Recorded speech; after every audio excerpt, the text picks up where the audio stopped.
Hello dear students.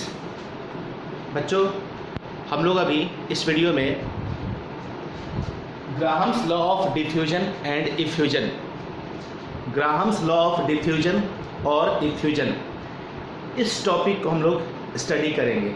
ठीक है, इसके बारे में कुछ हम आपको बात पहले बता देते हैं, समझ लीजिए। ये टॉपिक बोर्ड के पॉइंट ऑफ व्यू से नहीं है, मतलब सीबीएसई का जो +2 का सिलेबस है, 11th का सिलेबस है, उसमें ये टॉपिक नहीं आता है, यानी सीबीएसई सिलेबस में ये टॉपिक इंक्लूड नहीं है। ठीक है, तो फिर पढ़ाई क्यों कर रहे हैं? कंपटीशन के लिए ये बहुत ही ज़रूरी है। इस टॉपिक से बराबर क्वेश्चन पूछता है, इसमें से न्यूमेरिकल बेस्ड ये हमारा टॉपिक है, इसलिए इसको हम लोग पढ़ेंगे। ठीक है, क्या है ग्राहम्स लॉ ऑफ डिफ्यूजन या इफ्यूजन? इसमें आपको दिख रहा है ग्राहम्स लॉ, ग्राहम साइंटिस्ट का नाम है। दो टर्म आगे और भी है, डिफ्यूजन और इफ्यूजन। इसमें से जो डिफ्यूजन टर्म है ये आप ऑलरेडी 7, 8, 9, 10 से सीखते पढ़ते आ रहे हैं। इफ्यूजन टर्म, इफ्यूजन, ये आपके लिए हो सकता है एक नया टर्म हो। तो हम लोग अभी सबसे पहले डिफ्यूजन और इफ्यूजन के बारे में ही समझेंगे। ठीक है, बहुत सिंपल सा दोनों टर्म है, ध्यान से सुनिए, समझ में आ जाएगा। ठीक है, मान लो एक रूम में हम लोग बैठे हुए हैं, ठीक है, और किसी कोने में एक अगरबत्ती हम जलाकर छोड़ देते हैं, अगरबत्ती। तो क्या होता है, आप देखते हैं कि अगरबत्ती से जो धुआं निकल रहा है वो पूरे रूम में फैल जाता है और उसका स्मेल भी आपको पता चलता है। तो ये जो प्रोसेस हुआ ना कि अगरबत्ती से जो धुआं निकला, पूरे रूम में जो गैस था, एटमॉस्फेयर था, इसमें वो विदाउट किसी एनी कंडीशन के, बिना किसी डेंसिटी डिफरेंस के कहो, वो पूरे गैस में मिल जाता है। यानी आप ऐसे कह सकते हैं कि 2 या 3 या 4 जो भी हो, अलग अलग गैसेज हैं, इन गैसेज का विदाउट एनी एक्सटर्नल कंडीशन आपस में इंटरमिक्स हो जाना डिफ्यूजन कहलाएगा। जैसे मान लो कि किचन में खाना बन रहा है, कुछ अच्छा सा बढ़िया सा खाना बन रहा है, ठीक है, तो उसका स्मेल आप देखते हैं, आप अगर बेडरूम में हैं बैठे हुए तो उसका भी स्मेल आपके पास चला आता है। यही प्रोसेस जो है ना, क्या कहलाता है? डिफ्यूजन। हुआ क्या, मान लो खाना बन रहा है तो उसमें जो उसके स्मेल है, फ्रेगरेंट स्मेल होते हैं, उसके जो मॉलिक्यूल्स है ना वो पूरे एटमॉस्फेयर में घुल जाते हैं, मिल जाते हैं वो। ठीक है, तो इसी प्रोसेस को हम लोग क्या बोलते हैं? डिफ्यूजन। ठीक है, अब आइए इफ्यूजन के बारे में समझते हैं। इफ्यूजन क्या है?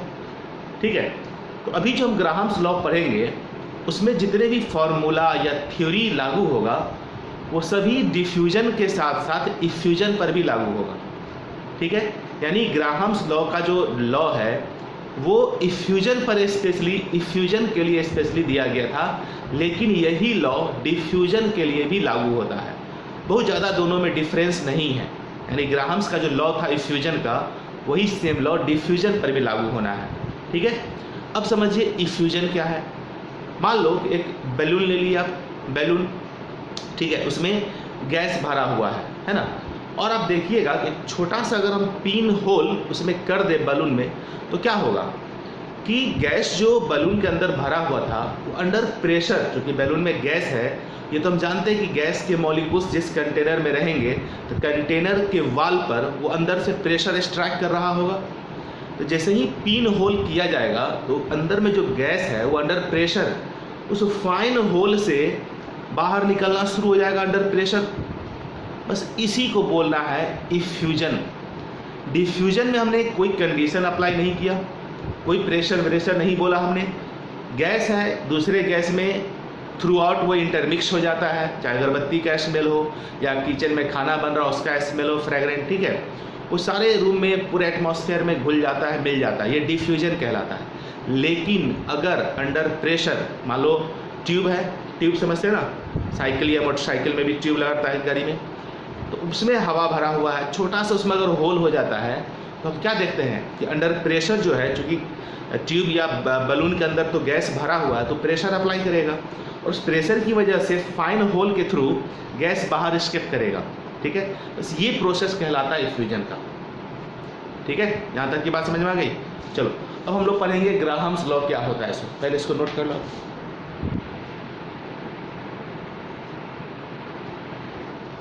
चलिए, तो बच्चों डिफ्यूजन इफ्यूजन टर्म समझ में आ गया।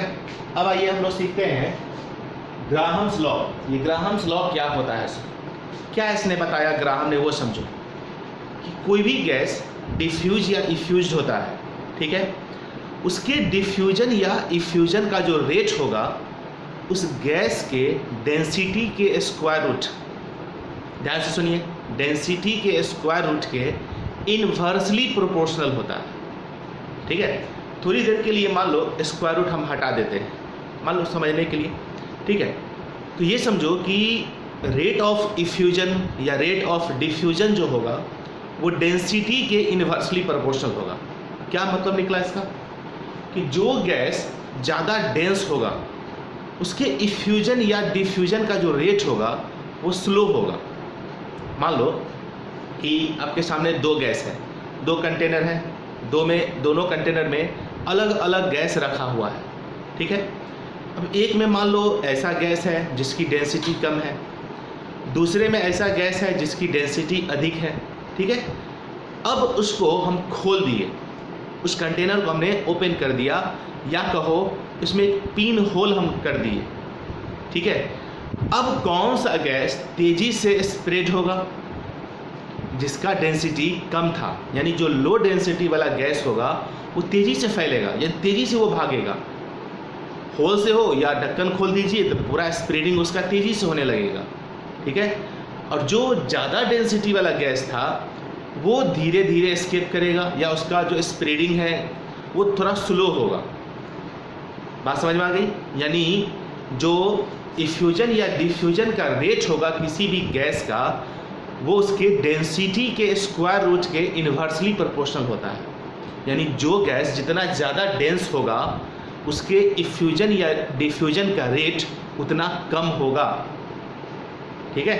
यही हमारा कहलाता है ग्राहम्स लॉ। अब प्रैक्टिकली खुद सोच के देखो ना, कि जो मान लो थोड़ा डेंस गैस है, भारी भरकम गैस है, थोड़ा हाई डेंसिटी वाला गैस है, और कोई हल्का सा गैस है मान लो लो डेंसिटी वाला गैस, खुद से सोचो क्या होगा अगर उसको हम पिन होल कर देंगे तो, ठीक है। तो जिसकी डेंसिटी कम होगी, है ना, वो क्या करेगा, तेज़ी से फैलेगा, ठीक है, उसका फ्यूजन या डिफ्यूजन फास्टली होगा। लेकिन जो डेंस गैस है, भारी गैस है मान लो, है ना, उसका स्प्रेडिंग जो होगा यानी डिफ्यूजन या इफ्यूजन जो होगा कंपैरेटिवली स्लो होगा, ठीक है। देखो ये चीज़ यहाँ लिखा हुआ है कि under similar condition of temperature and pressure, एक कंडीशन यहाँ बोल दिया, जो कंटेनर हमने लिया था उसमें दो गैस जो हमने डाला था, दोनों गैस का समझो प्रेशर सेम है, टेम्परेचर भी सेम है। अब मान लो जो लेस डेंसिटी वाला गैस है उस पर हम ज़्यादा प्रेशर लगा देंगे, है ना, या हाई डेंसिटी वाला गैस है उस पर ज़्यादा प्रेशर लगा देंगे, तो सीधी सी बात है प्रेशर ज़्यादा जहाँ काम करेगा तो फाइन होल से तेज़ी से निकलेगा ना।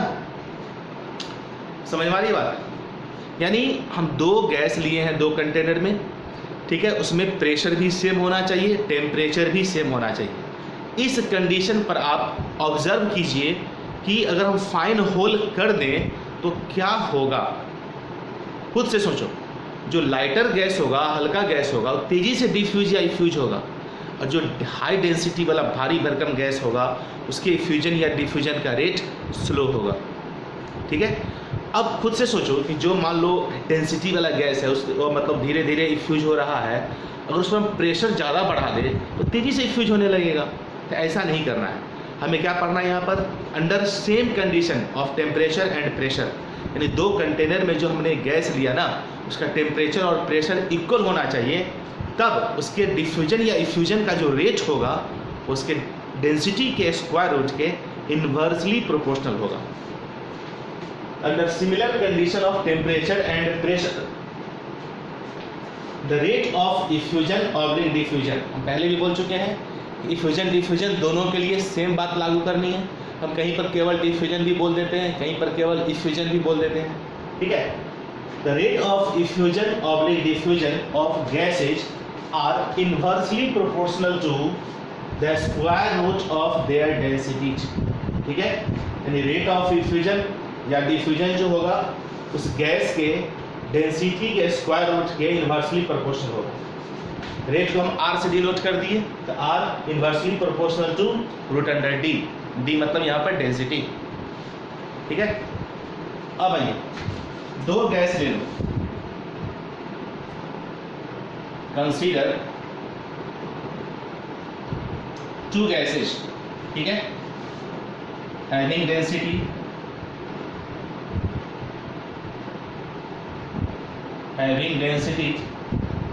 D1 एंड D2, ठीक है। मान लेते हैं दो गैस को ले लिए, उसका डेंसिटी जो है D1 और D2 है, ठीक है।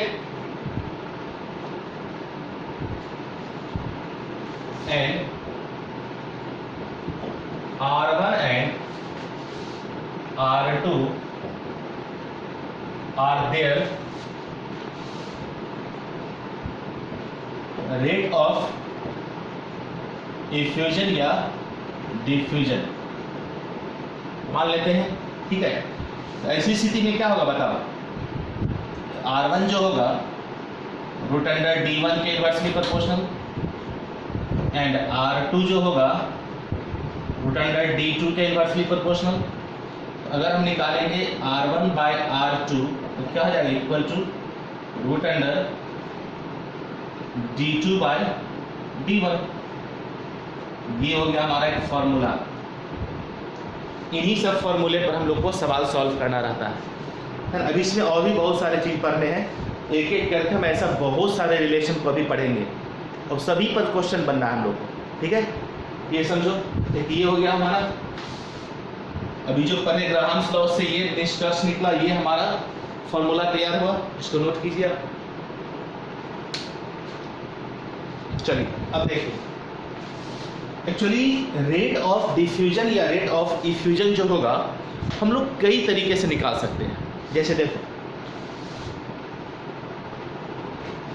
एक्चुअली रेट का मतलब क्या होता है आप बताइए, रेट का मतलब क्या है?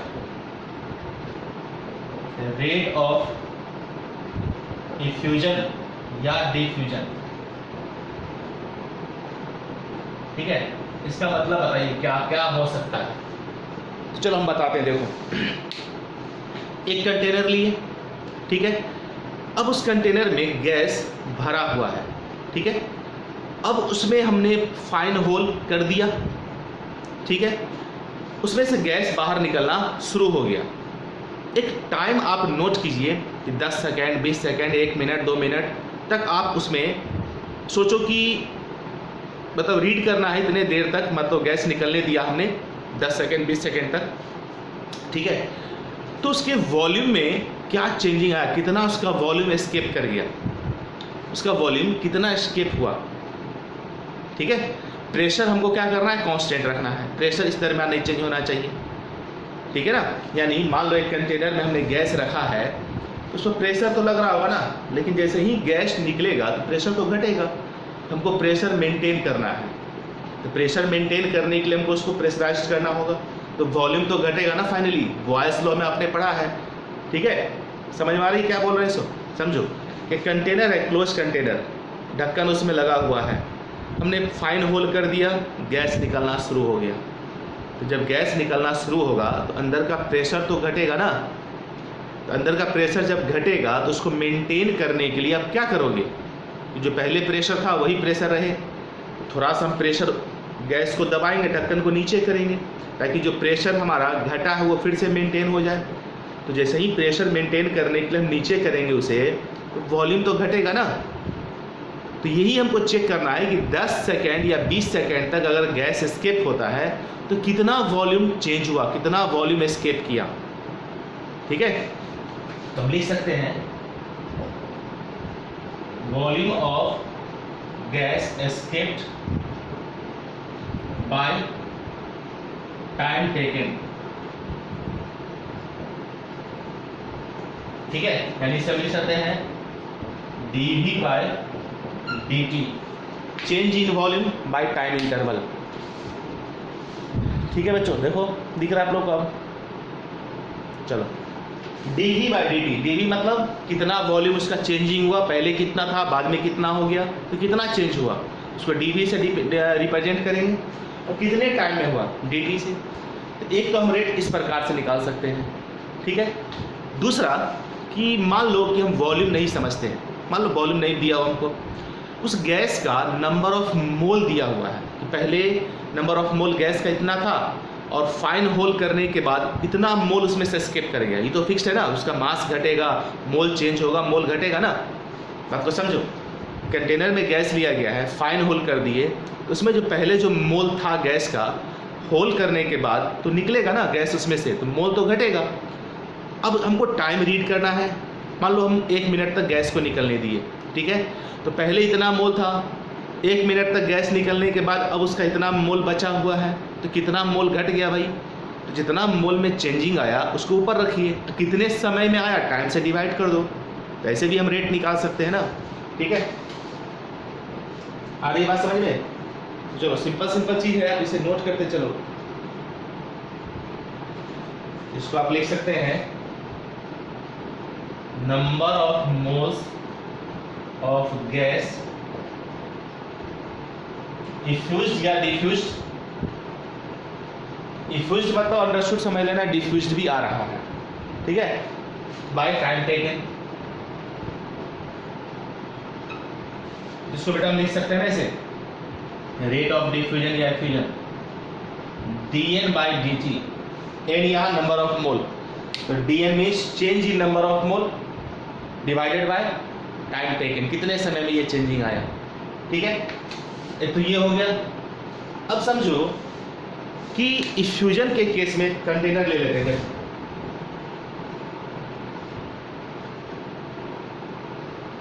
है, इसमें गैस भरा हुआ है, इसमें एक फाइन होल किया गया, इधर से गैस एस्केप करना शुरू किया। ठीक है, तो बेटा हम लोग रेट ऐसे भी निकालते हैं कि वो गैस जो है एक कंटेनर में, एक सिलेंडर है मान लो, कितना डिस्टेंस ट्रेवल किया उसने। ठीक है, मान लो कि हम एक कंटेनर में गैस लिए और उसमें भी दूसरा कंटेनर जोड़े हुए हैं, एक लंबा सा कंटेनर मान लो इस तरह से इसमें जुड़ा हुआ है। ठीक है, अब इस पर प्रेशर लगा हुआ है, कुछ ना कुछ प्रेशर होगा गैस का, इस प्रेशर की वजह से इसमें से गैस आगे बढ़ेगा। वो गैस कितना डिस्टेंस ट्रेवल किया, उस डिस्टेंस ट्रेवल में अगर हम कितने समय में किया उससे डिवाइड कर दे तो उससे भी हमारा रेट निकल जाएगा। लेकिन इसका बहुत ज़्यादा काम हमको नहीं पड़ेगा, बस समझने के लिए बता दिए हैं, इसका बहुत ज़्यादा यूज नहीं है। चलो इसको हटा ही दो। ठीक है, रेट मीन्स क्या? स्पीड। रेट का मतलब क्या समझते हम लोग? स्पीड क्या है, गैस के इफ्यूजन या डिफ्यूजन का स्पीड क्या है। तो बेटा स्पीड की अगर हम बात करते हैं तो कैसे निकालते हैं? Distance by time. यही तो बोल रहे हैं ना, डिस्टेंस ट्रेवल कितना किया गया, कितने समय में किया गया, इससे हमारा स्पीड निकल जाता है। इससे हम रेट भी निकाल सकते हैं, गैस जो इफ्यूज्ड हुआ किसी फाइन होल से, कितना डिस्टेंस उसने ट्रेवल किया डिवाइडेड बाय टाइम, कितने समय में किया। एक वो याद रखना है। ठीक है, सब धीरे धीरे नोट करते चलिए। ठीक है, चलो अब एक चीज़ और समझो कि अगर मान लो कि कंटेनर में गैस है, उसमें फाइन होल कर दिया गया, तो गैस बाहर निकलना शुरू हो गया ना, तो प्रेशर तो घटेगा। ठीक है, तो हम प्रेशर के टर्म अगर मान लो प्रेशर नहीं लगाते हैं, ठीक है, वॉल्यूम मेजर करने के लिए हमने क्या किया, पहला केस में क्या किया था, प्रेशर इक्वल करने के लिए थोड़ा सा लगाना पड़ा था ताकि कितना वॉल्यूम घटा है ये पता चल सके। अब हम कर क्या रहे हैं ना, मान लो कि जैसे ही गैस निकलना शुरू होगा तो अंडरस्टूड है कि प्रेशर अंदर का रिलीज करेगा, यानी घटेगा, प्रेशर तो घटेगा। अब कितना प्रेशर घटा, कितने समय में घटा, ठीक है, तो ऐसे भी हम लोग रेट निकाल सकते हैं। ऐसे समझो, rate equal to dP by dt, यानी प्रेशर ड्रॉप, कितना प्रेशर ड्रॉप किया, कितने समय में किया। इतने तरीके से हम लोग रेट को निकाल सकते हैं। ठीक है,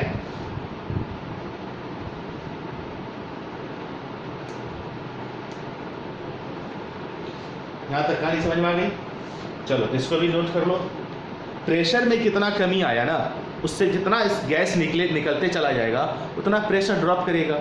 तो कितना प्रेशर ड्रॉप किया, पहले कितना था, बाद में कितना हो गया, जो प्रेशर ड्रॉप किया उसमें डिवाइड कर दो कितने टाइम में किया, इससे हमारा रेट निकल जाता है उस गैस के डिफ्यूजन या इफ्यूजन का।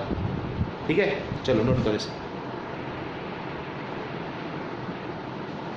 चलिए बच्चों एक चीज़ और समझो, देखो पीछे हम लोग आइडियल गैस इक्वेशन पढ़े हैं, ideal gas equation PV equal to nRT। अब n यहाँ पर नंबर ऑफ मोल है, number of mole given mass by molar mass into RT होता है ना। V को नीचे ले जाएंगे तो P equal to W by V into RT by M। W by V क्या कहलाएगा? Density, mass by volume. इसको आप D RT बाय M लिख सकते हैं। अगर यहां से हम D निकालेंगे, M ऊपर RT नीचे चलाएगा, D equal to PM by RT। ये चीज हम पीछे पढ़ चुके हैं, ठीक है। अब अभी जो हम ग्राहम्स लॉ पढ़ रहे थे तो क्या लिखे थे? Under similar condition of temperature and pressure, यानी दो गैस अगर हम लेते हैं और दोनों गैस का टेम्परेचर और प्रेशर सेम रखते हैं, ठीक है, इन दैट सिचुएशन P और T कांस्टेंट हो गया दो गैस के लिए। R तो पहले से कांस्टेंट है, गैस कांस्टेंट। बेटा P R T अगर कांस्टेंट हुआ तो D और M में क्या रिलेशन हुआ? डायरेक्टली प्रोपोर्शनल का, ठीक है। तो अगर मान लेते हैं कि P T and R constant है, इन दैट केस डेंसिटी जो होगा मोलर मास के डायरेक्टली प्रोपोर्शनल होगा, ठीक है। तो देयरफॉर जो अभी हमने लिखा था कि रेट जो होता है, रेट ऑफ डिफ्यूजन या इफ्यूजन, वो डेंसिटी के स्क्वायर रूट के इनवर्सली प्रोपोर्शनल होता है। इसी को हम लिख सकते हैं वो मोलर मास के स्क्वायर रूट के इनवर्सली प्रोपोर्शनल होगा। क्योंकि डेंसिटी और मोलर मास को m लिख दिए, इसके डायरेक्टली प्रोपोर्शनल है तो डेंसिटी की जगह पर हम मोलर मास बैठा सकते हैं। इसका मतलब हुआ कि अगर हम दो गैस ले लें, ठीक है, यानी इसको आप ऐसे भी कर सकते हैं कि जिस गैस का मोलर मास अधिक होगा उसका डेंसिटी भी अधिक होगा। जैसे देखो CO2 और मान लो एक में ले लिया H2, इसका मोलर मास है 44 जबकि इसका मोलर मास है 2, ठीक है। तो बताओ तो डेंसिटी किसका अधिक होगा? CO2 का। CO2 का डेंसिटी अधिक होगा, ठीक है। CO2 का डेंसिटी अधिक होगा तो उसका रेट ऑफ डिफ्यूजन या इफ्यूजन जो होगा CO2 का वो कम होगा, स्लो रेट से होगा। जबकि H2 का मोलर मास कम है, ठीक है, तो इसका डेंसिटी कम होगा। डेंसिटी कम होगा तो इसके इफ्यूजन या डिफ्यूजन का रेट ज़्यादा होगा, ठीक है ना। तो इसका मतलब ये हो गया कि रेट जो होगा उसको हम मोलर मास से भी निकाल सकते हैं, यानी जो गैस ज़्यादा मोलर मास वाला होगा ना उसके इफ्यूजन या डिफ्यूजन का रेट कम होगा, ठीक है। जैसे मान लो हम लिख दिए O2 और N2, इसका 32, इसका 28। अब पूछेंगे बताओ दोनों में से कौन सा गैस ज़्यादा तेज़ी से एस्केप करेगा? किसका रेट सबसे ज़्यादा होगा इफ्यूजन या डिफ्यूजन का? फिर जिसका मोलर मास कम होगा उसके इफ्यूजन का रेट ज़्यादा होगा, क्योंकि मोलर मास और रेट में इन्वर्सली का रिलेशन आ गया यहाँ पर। जिसका मोलर मास अधिक उसका रेट ऑफ डिफ्यूजन या इफ्यूजन कम, जिसका मोलर मास कम उसका रेट ऑफ डिफ्यूजन या इफ्यूजन अधिक, ठीक है। इसका मतलब निकला कि दो गैस अगर हम लेते हैं, अभी थोड़ी देर पहले पढ़े थे कि R1 by R2 equal to root under D2 by D1, इसी को हम लिख सकते हैं root under MM2 bye MM1। ये हम याद रखना है कि रेट और मोलर मास इन्वर्सली रिलेटेड है, यानी अगर हमको 3-4 गैस दे देगा और कहेगा इस गैस को डिफ्यूजन के इंक्रीजिंग ऑर्डर में अरेंज करो। जैसे देखो मान लो हम लिख दिए 4 गैस लिख दिए, CO2, N2, NH3, ठीक है, और H2, ठीक है, और O2, 5 गैस दे दिए, ठीक है। इसको आपको अरेंज करना है increasing order of diffusion. Increasing order of rate of effusion, ठीक है। इंक्रीजिंग ऑर्डर में इसको अरेंज करिए। तो बताइए सबका पहले मोलर मास निकाल लेते हैं। इसका 44 हो गया, इसका 28 हो गया, इसका 17 हो गया, इसका 2 हो गया, इसका 32 हो गया। ठीक है, सभी का मोलर मास हमने लिख दिया है ना। अब देखो H2 का मोलर मास सबसे कम है, इसके इफ्यूजन का रेट जो होगा सबसे फास्ट होगा। ये देखो यहीं पर गलती कर लेते हैं बच्चे कि मॉलिक्यूलर मास जिसका कम है उसको पहले लिख लेते हैं। अरे बेटा हमको मॉलिक्यूलर मास का इंक्रीजिंग ऑर्डर नहीं पूछा है, रेट ऑफ डिफ्यूजन या इफ्यूजन का इंक्रीजिंग ऑर्डर पूछा है। यानी सबसे स्लो रेट से डिफ्यूज कौन होगा, जिसका मोलर मास सबसे ज़्यादा होगा। इसमें देखो CO2 सबसे स्लो रेट से डिफ्यूज या इफ्यूज होगा, उसके बाद O2 होगा, उसके बाद N2 होगा, उसके बाद NH3 होगा, उसके बाद H2 होगा। यानी रेट ऑफ डिफ्यूजन या इफ्यूजन जो है ना सबसे कम CO2 का होगा और सबसे अधिक H2 का होगा। ऐसा क्वेश्चन रह सकता है, 3-4 गेस देगा। डिफ्यूजन इफ्यूजन का रेट का इंक्रीजिंग या डिक्रीजिंग ऑर्डर पूछ सकता है, तो जैसा क्वेश्चन पूछेगा उस तरह से आप सीक्वेंस अरेंज करिएगा। ठीक है, यहाँ तक कहानी समझ में आ गई, तो जल्दी से इसे नोट कर लो।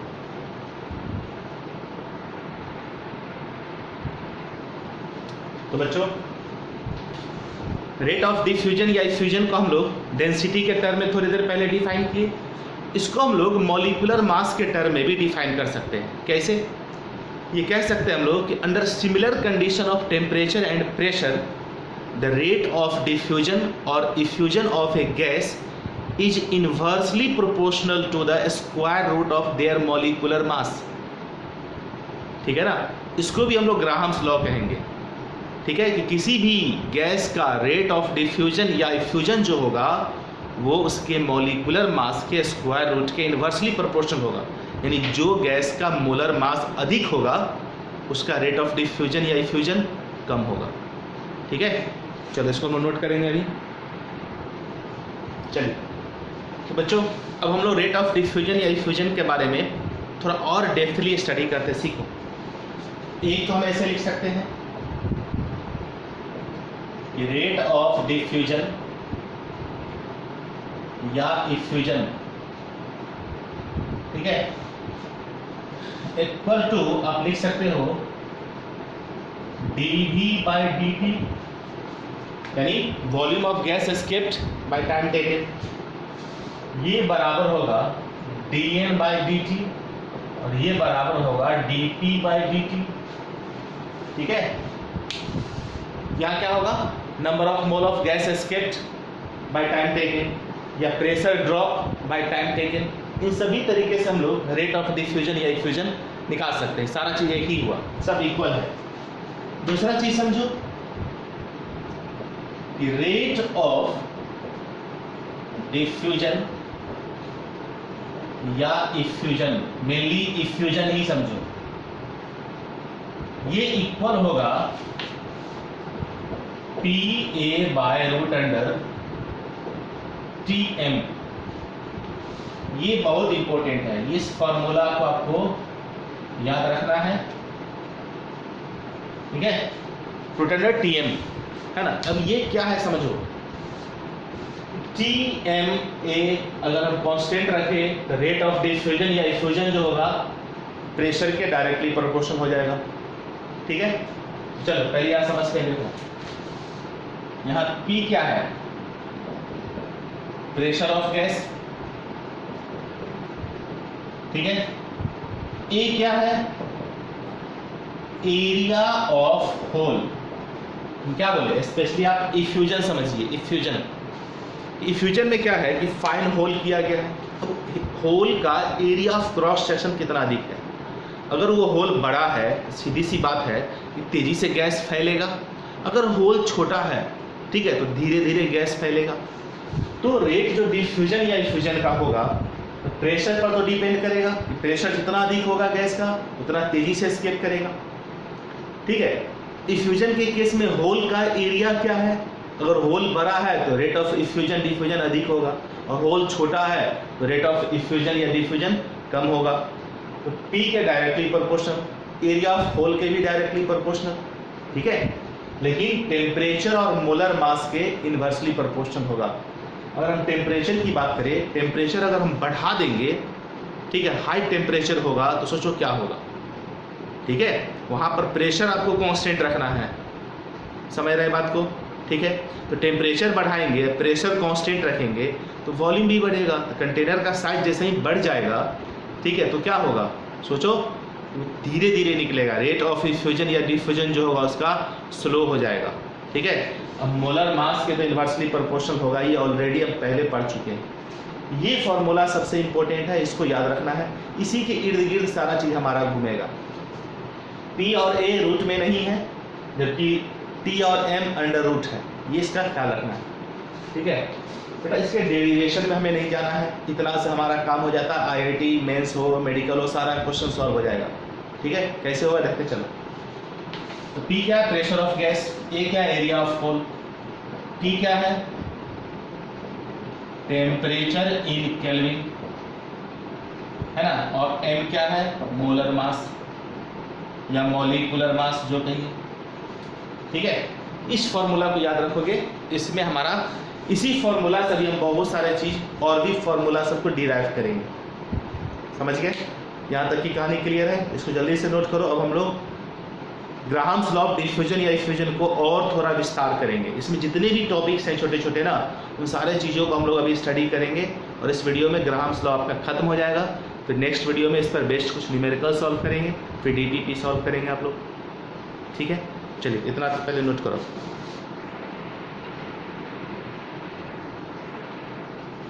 चलिए अब आइए बच्चों, देखते हैं हम लोग ग्राहम्स लॉ को हम लोग और किस प्रकार से समझ सकते हैं। देखो, comparison of volumes of two different gases diffused और infused in the same time. दो कंटेनर लिए, दोनों कंटेनर में हमने दो अलग अलग गैस को रख दिया, ठीक है। दोनों में हमने एक सेम एरिया वाला होल कर दिया, सेम प्रेशर उस पर लगा हुआ है, सेम टेम्परेचर भी है, ठीक है। अब वहाँ से गैस एस्केप होना शुरू हो गया। अब हम ये देखेंगे कि कितना उसका वॉल्यूम डिक्रीज हुआ, ठीक है। दो गैस था और ये देखना है दोनों सेम टाइम तक निकलते रहना है, इस चीज़ का ख्याल रखना है। बात को समझ गए।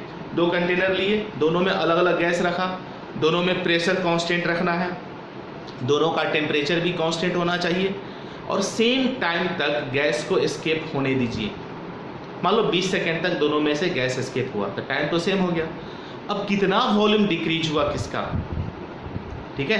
तो सीधी सी बात है, जिसकी डेंसिटी अधिक रही होगी उसका रेट ऑफ डिफ्यूजन कम रहा होगा, तो अंडरस्टूड है ना, तो उसका वॉल्यूम भी कम ही एस्केप हुआ होगा ना। खुद से सोचो, जो हाई डेंसिटी वाला गैस होगा उसका डिफ्यूजन का रेट तो स्लो है, जब डिफ्यूजन स्लो है तो अंडरस्टूड है उसका कम वॉल्यूम एस्केप किया होगा, ठीक है। आई बात समझ में। तो चलो देखो, तो मान लेते हैं यहाँ पर सपोज कर लो, सपोज रेट ऑफ डिफ्यूजन या इफ्यूजन भी आप बोल सकते हैं, दोनों में से कोई एक लिख देंगे। डिफ्यूजन या इफ्यूजन कुछ भी लिखिए, एक ही बात मानना है। रेट ऑफ डिफ्यूजन या इफ्यूजन ऑफ फर्स्ट गैस, ठीक है, उसको मान लेते हैं R1। ये क्या हो जाएगा हमारा V1/T। फिर रेट ऑफ डिफ्यूजन और effusion of second gas R2, V2/T, ठीक है। T यहाँ दोनों में सेम है, क्योंकि गैस जो एस्केप करा रहे हैं सेम टाइम तक दोनों गैस को एस्केप होने देना है, तो दोनों गैस के लिए टाइम सेम रखा गया है। टेम्परेचर प्रेशर पहले से सेम था, वॉल्यूम अलग अलग एस्केप होगा, उसके वॉल्यूम को हम V1 V2 मान लेते हैं। तो अब बताओ कि हम निकालेंगे अगर R1/R2 तो क्या हो जाएगा V1/T बाय V2/T, तो T से T कैंसिल हो जाएगा, तो V1/V2 जो इक्वल होगा रूट अंडर D2/D1 जो इक्वल होता है root under mm2/mm1 molar mass. देखिए ये देखो हमारा यहाँ पर ग्राहम्स लॉ ऑफ डिफ्यूजन तैयार हो गया। ग्राहम्स लॉ को हम ऐसे भी डिफाइन कर सकते हैं कि वॉल्यूम और डेंसिटी में रिलेशन, जिसका ज़्यादा वॉल्यूम एस्केप हुआ होगा समझेंगे उसकी डेंसिटी कम होगी, जिसका कम वॉल्यूम एस्केप हुआ होगा उसका डेंसिटी ज़्यादा होगा, ठीक है। ये तो रिलेशन आ गया ना, V1 by V2 equal to root under D2 by D1 equal to root under M2 by M1।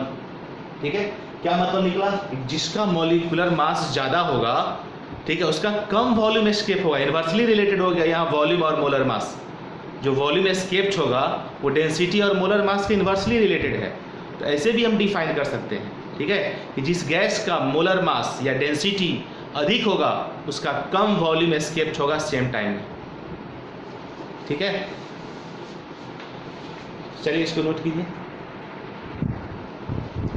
तो बच्चों, ग्राहम्स लॉ ऑफ डिफ्यूजन या इफ्यूजन को हम लोग इस प्रकार से भी डिफाइन कर सकते हैं। क्या है वो देखो, volume of two gases effused और diffused in the same time through the same hole under similar condition of temperature and pressure.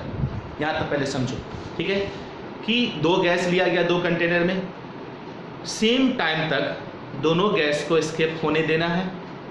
ठीक है, प्रेशर और टेम्परेचर कांस्टेंट रखना है और आपको वॉल्यूम कंपेयर करना है, किसका ज़्यादा वॉल्यूम निकला किसका कम वॉल्यूम निकला। तो दो गैस का अगर वॉल्यूम को हम कंपेयर करेंगे तो ये देखेंगे जिसकी डेंसिटी ज़्यादा होगी उसका कम वॉल्यूम एस्केप हुआ होगा और जिसका डेंसिटी कम होगा उसका ज़्यादा वॉल्यूम एस्केप हुआ होगा। इसका क्या मतलब निकला? तो किसी भी कोई भी गैस है, ठीक है, सेम होल से, अगर होल का एरिया भी सेम होना चाहिए, सेम टेम्परेचर प्रेशर पर अगर गैस एस्केप हो रहा है सेम टाइम के लिए, उसका जो वॉल्यूम का रेशियो होगा उसके डेंसिटी के स्क्वायर रूट के इन्वर्सली प्रोपोर्शनल होगा या उसके मॉलिक्यूलर मास के स्क्वायर रूट के भी इन्वर्सली प्रोपोर्शनल होगा।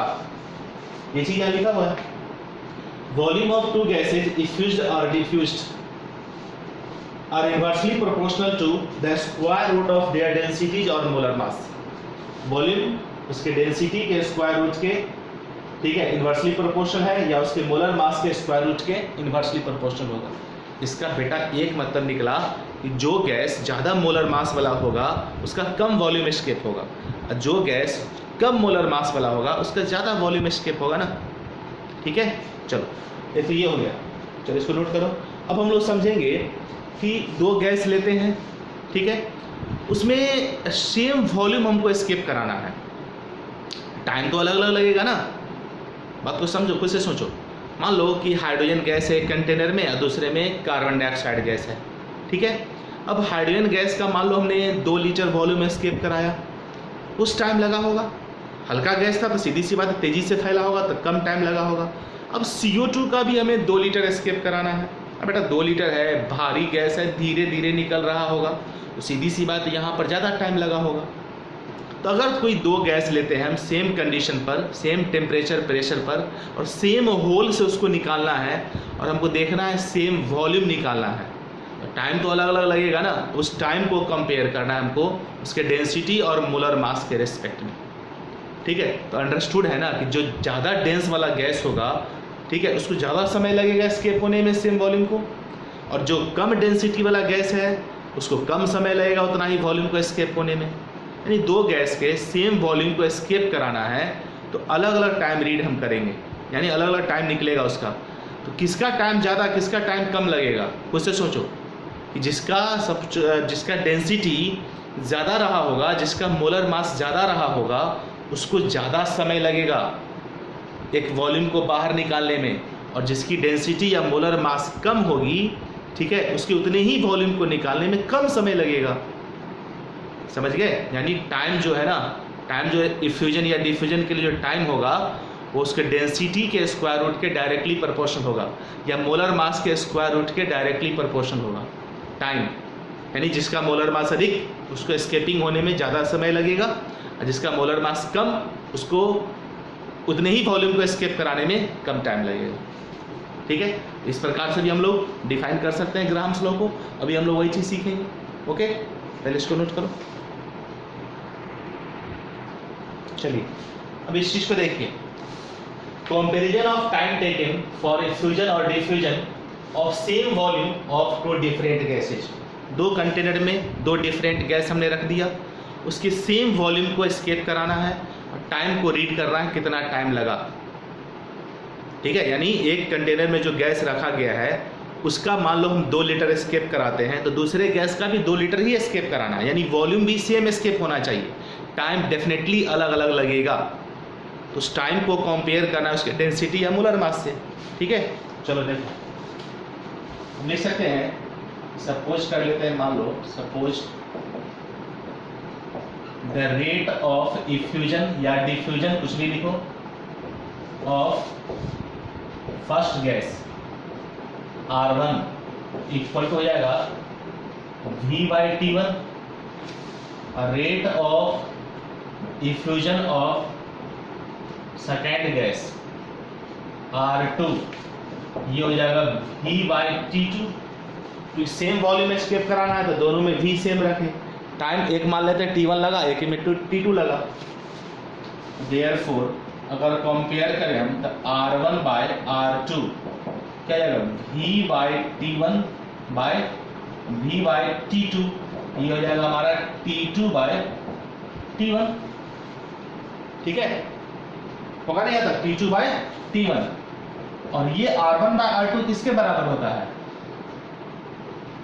रूट अंडर D2/D1, और ये इक्वल होता है रूट अंडर MM2/MM1। तो समझो क्या यहां रिलेशन आ गया, बताओ।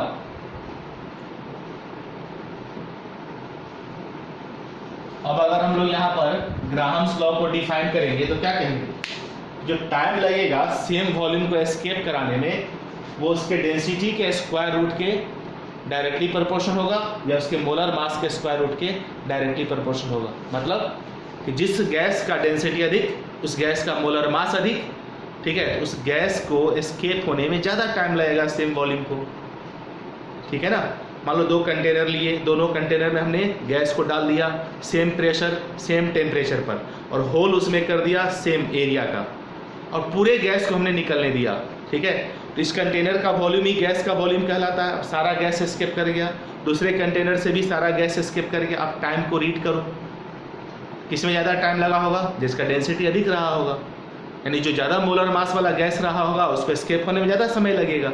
हाई डेंसिटी का गैस था, धीरे धीरे एस्केप कर रहा था, उसको ज़्यादा समय लग गया। जो हल्का गैस था, जिसका मोलर मास कम था, जिसका डेंसिटी कम था, वो जल्दी से एस्केप कर गया, उसमें कम टाइम लगेगा। इसका क्या मतलब निकला कि किसी भी गैस के एस्केपिंग में जो टाइम लगता है उसके डेंसिटी के स्क्वायर रूट के डायरेक्टली प्रोपोर्शनल होगा या उसके मोलर मास के स्क्वायर रूट के डायरेक्टली प्रोपोर्शनल होगा। ये भी हमारा ग्राहम्स लॉ ऑफ डिफ्यूजन या इफ्यूजन ही है। तो ग्राहम्स लॉ को हम लोग कई फॉर्म में डिफाइन कर रहे हैं। ओके, अब इसको डिफाइन कर ले हम लोग। चलो यहाँ पर समझो क्या हो गया, टाइम्स टेकन फॉर इफ्यूजन और diffusion of same volume of 2 different gases under similar condition of temperature and pressure through the same hole is directly proportional to the square root of their densities or molar mass। ठीक है, यानी time जो लगेगा किसी भी gas को escape होने में उसके डेंसिटी के स्क्वायर रूट के या उसके मोलर मास के स्क्वायर रूट के डायरेक्टली प्रोपोर्शनल होगा। यानी जिस गैस का मोलर मास अधिक, जिस गैस का डेंसिटी अधिक, उसको एस्केप होने में लगेगा ज़्यादा समय। ओके, ये भी हमारा ग्राहम्स लॉ हो गया। तो जितने भी चीज़ हम बॉक्स में घेर रहे हैं ना, उन सारे फॉर्मूला को आप याद रखोगे तो ही क्वेश्चन सॉल्व होगा। कॉन्सेप्चुअल इसमें है, कुछ भी नहीं है, बस बहुत सिंपल सिंपल चीज़ है। अच्छे ढंग से सारी बातों को सुनिए, फॉर्मूला को याद कीजिए, समझने की कोशिश कीजिए, कंपेयर करो, खुद से गैस को ले लो किसी कंटेनर में, उसके बारे में सोचो क्या हो रहा होगा। अगर हम सेम वॉल्यूम एस्केप कराते हैं तो टाइम उसका सोचो, टाइम किस में ज़्यादा कम लगा होगा। ठीक है, वो डेंसिटी मॉलिक्यूलर मास से किस प्रकार रिलेटेड होगा। ठीक है, अगर हम मान लो टाइम सेम रखते हैं तो स्वाभाविक है वॉल्यूम अलग अलग होगा, तो किसका ज़्यादा वॉल्यूम एस्केप हुआ होगा, किसका कम वॉल्यूम एस्केप हुआ होगा सेम टाइम में। खुद से सोचो, ये गैस को एक कंटेनर में लेकर के इमेजिन करो। जब तक आप खुद से एनालाइज नहीं करोगे, इमेजिन नहीं करोगे, तब तो कॉन्सेप्ट तो बिल्डअप होगा ही नहीं। केवल कहानी सुनने से नहीं होगा, कहानी सुनने के साथ साथ आपको इस पर सोचना होगा, प्रैक्टिकली इमेज बना करके इमेजिन करो हर चीज़ को, तो कॉन्सेप्ट बिल्डअप होगा और लंबे समय तक कोई भी चीज़ आपको याद रहेगा। ठीक है, चलो इसको नोट कीजिए, हम आगे बढ़ते हैं फिर। चलो बच्चों, अब हम लोग ग्राहम्स लॉ को फर्दर कंटिन्यू करते हैं। देखो ध्यान से समझो, लिखे क्या है वो समझिए। Comparison of rate of effusion और diffusion at different temperature and pressure.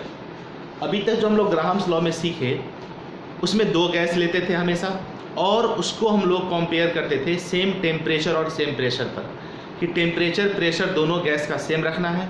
तो कभी हमने रेट को वॉल्यूम से कंपेयर किया, वॉल्यूम को डेंसिटी मोलर मास से, टाइम को डेंसिटी मोलर मास से रिलेट किया। ठीक है, अभी क्या करना है ना, कोई गैस मान लो हम ले लेते हैं दो, ठीक है, उसका अगर हम टेम्परेचर कांस्टेंट रखें लेकिन प्रेशर को अलग कर दें, ठीक है, तो सोचो कि जब प्रेशर अलग होगा दो गैस का, टेम्परेचर सेम होगा, तो किसके इफ्यूजन या डिफ्यूजन का रेट ज़्यादा या कम होगा? सोचो तो खुद से। दो गैस हमने लिया, ठीक है, और सेम वॉल्यूम में उसको ले लिया, सेम कंटेनर था, ठीक है, और टेम्परेचर भी उसका सेम रखा गया है। तो बताओ प्रेशर अगर अलग अलग रखा जाए, ठीक है, तो कौन तेज़ी से एस्केप हो रहा होगा? तो बेटा सीधी सी बात है ना कि जिस पर ज़्यादा प्रेशर लग रहा होगा वहाँ गैस ज़्यादा एस्केप हो रहा होगा, तेज़ी से फास्टली भागेगा वो गैस। जहाँ प्रेशर कम होगा वहाँ स्लो रेट से गैस निकल रहा होगा। ठीक है, तो इसका क्या मतलब निकला कि रेट ऑफ डिफ्यूजन या इफ्यूजन जो होगा वो प्रेशर के डायरेक्टली प्रोपोर्शनल होगा।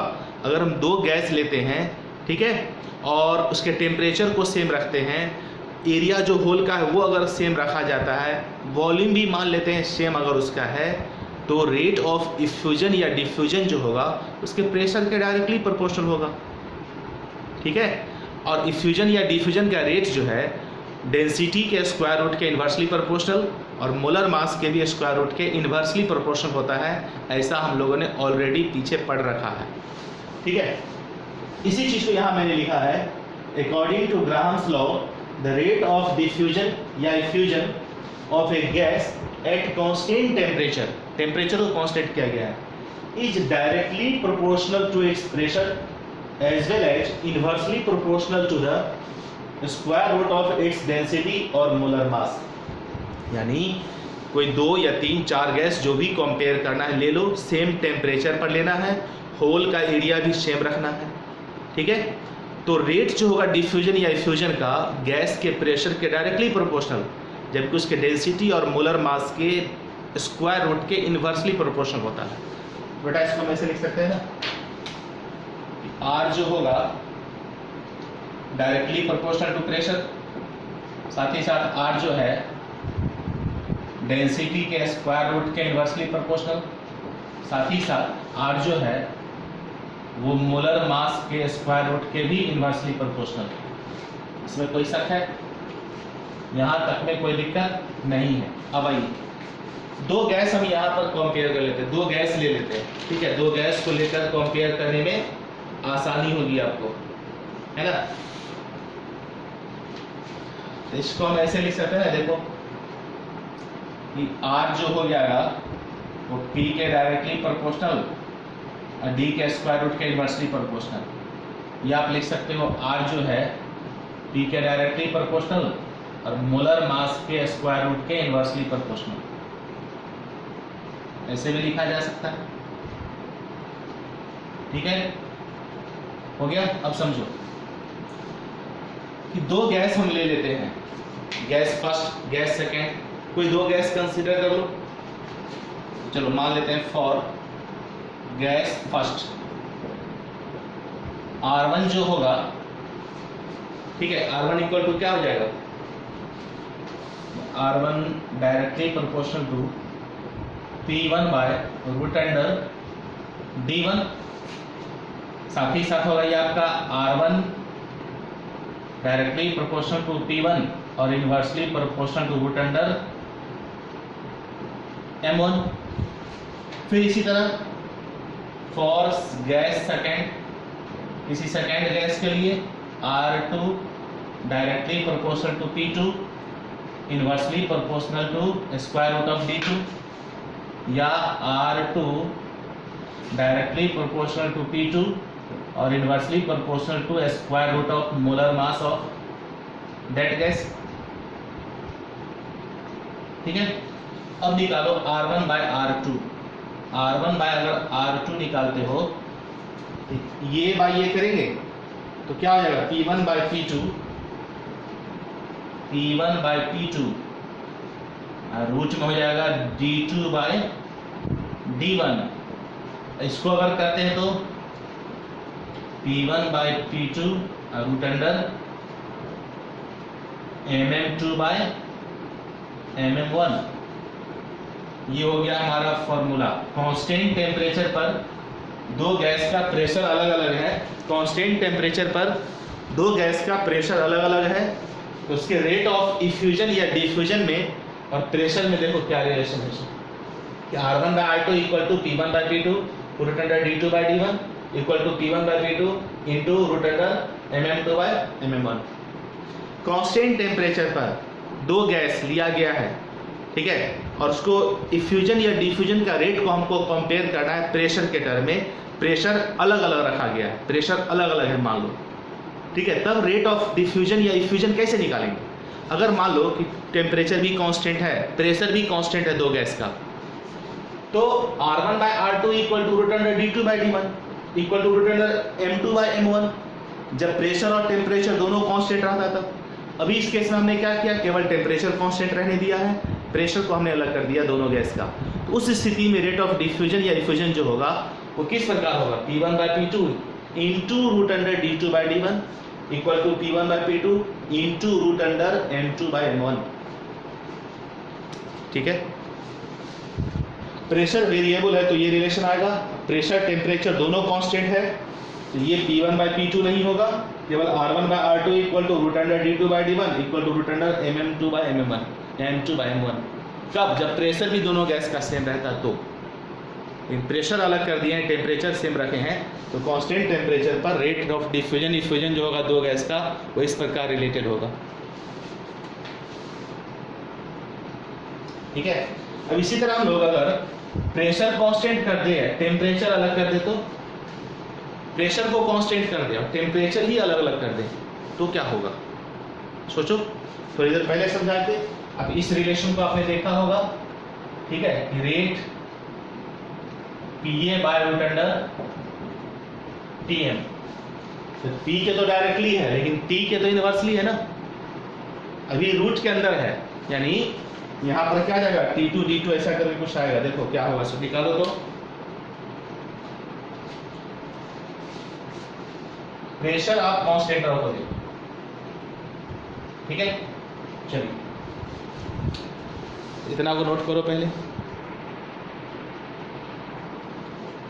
तो बच्चों अब यहां पर देखो, इसमें क्या है कि इस फॉर्मूला में क्या किया गया था, टेम्परेचर कांस्टेंट रखा गया था, प्रेशर और डेंसिटी के बीच relation rate of diffusion effusion निकाला गया था कि अगर मान लो टेम्परेचर कांस्टेंट रखा जाता है दो गैस के लिए, ठीक है, तो प्रेशर डिफरेंट रखा गया है। यहाँ देखो प्रेशर डिफरेंट है, तो रेट ऑफ डिफ्यूजन या इफ्यूजन जो होगा वो प्रेशर और डेंसिटी, प्रेशर और मोलर मास से किस प्रकार रिलेटेड होगा पता चल रहा है यहाँ पर। ठीक उसी तरह अगर हम दूसरा केस देखें जिसमें हम प्रेशर कांस्टेंट रख रहे हैं, टेम्परेचर अलग रखेंगे। If the rate of effusion और diffusion of two gases are compared at different temperature but at the constant pressure, in that situation rate of diffusion या इफ्यूजन जो होगा, ठीक है, स्क्वायर रूट होगा T1 D2 bye T2 D1 equal to T1 mm2 bye T2 mm1। यहाँ 1 2 2 1 यानी temperature 1 D2 temperature 2 D1, ठीक है। ये बात समझ में आ गई यहाँ पर, इसको याद रखना है सवाल बनाने के लिए, है ना। यानी ऐसे आप कह सकते हैं कि रेट जो होगा कांस्टेंट प्रेशर पर वो root under T1 D2 first gas के लिए R1 निकालते हैं तो, और अगर R2 निकालते हैं अगर, ये रूट अंडर क्या हो जाएगा T2 D1, ठीक है।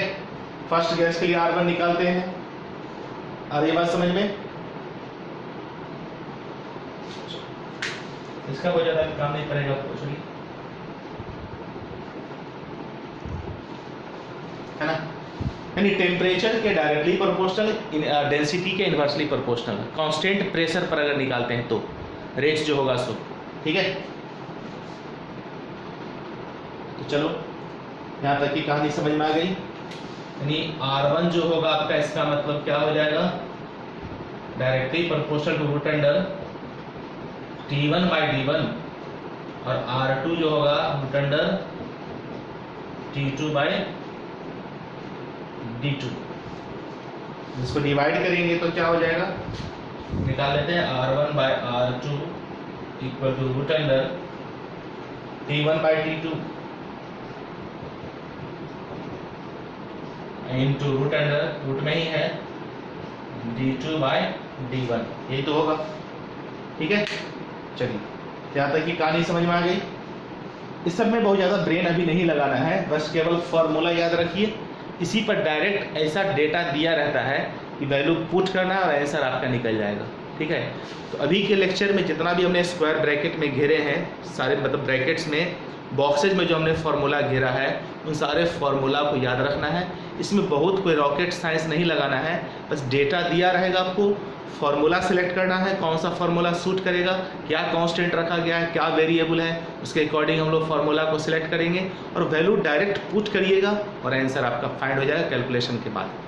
ठीक है, यहाँ तक हमारा ग्राहम्स लॉ ऑफ डिफ्यूजन खत्म हो जाता है। लेकिन कुछ और भी छोटे छोटे टर्म्स हैं जो अलग है, ग्राहम्स लॉ से रिलेटेड नहीं है, लेकिन उसके लिए हम अलग वीडियो नहीं बनाएंगे, इसी में हम आपको उसको इंक्लूड कर देते हैं। उसका बहुत ज़्यादा काम नहीं है, फिर भी कंपटीशन के लिए जानने में कोई दिक्कत नहीं है, उसको भी हम लोग सीख लेते हैं। क्या होता है volume coefficient, pressure coefficient, relative humidity, छोटे छोटे टर्म्स हैं, ये सब हम लोग सीखेंगे। अभी 10-20 मिनट और लगेगा, मान लो ख़त्म कर लेते हैं इस चीज़ को, फिर नेक्स्ट वीडियो में हम लोग इस पर बेस्ड न्यूमेरिकल सॉल्व करेंगे। ठीक है, चलो, या फिर ऐसे करो कि ग्राहम्स लॉ ऑफ डिफ्यूजन को यहीं पर छोड़ देते हैं। ठीक है, नेक्स्ट वीडियो में हम लोग उस थ्योरी को पढ़ाते हुए उस पर बेस्ड कुछ न्यूमेरिकल हम लोग सॉल्व कर लेंगे, ग्राहम्स लॉ पर बेस्ड। ठीक है, उसमें volume coefficient, temperature, pressure coefficient, relative humidity, इन सारे चीज़ों को नेक्स्ट वीडियो में ही बता देंगे, इसमें छोड़ देते हैं। और ग्राहम्स लॉ जो भी पढ़ाए हैं, इस पर बेस्ड हम लोग कुछ न्यूमेरिकल भी सॉल्व कर लेंगे अगले लेक्चर में। ठीक है, तो इसको यहीं रहने देते हैं। घर पे बेटा मेहनत करो, खूब पढ़ाई करो जम करके। ठीक है, चूँकि अब देख रहे हैं यहाँ पर कि बहुत कंपटीशन हाई होते जा रहा है, मेडिकल में तो कट ऑफ बहुत ऊपर जा रहा है, IIT मेंस भी उतना आसान नहीं है, सबके लिए मेहनत करना पड़ता है, पढ़ाई करनी पड़ती है, तो ही हम कंपटीशन फेस कर पाते हैं और उसको अच्छे ढंग से क्रैक करके अपने कैरियर को सही जगह पर पहुंचा पाते हैं। ठीक है, एकदम स्ट्रिक्टली रूल्स रेगुलेशन के साथ, डिसिप्लिन के साथ, अच्छे एटीट्यूड के साथ आपको मेहनत करना चाहिए। ठीक है, तो ही आप अपने कैरियर को कहो सही जगह पर पहुंचा पाओगे। Okay, thank you, have a nice day.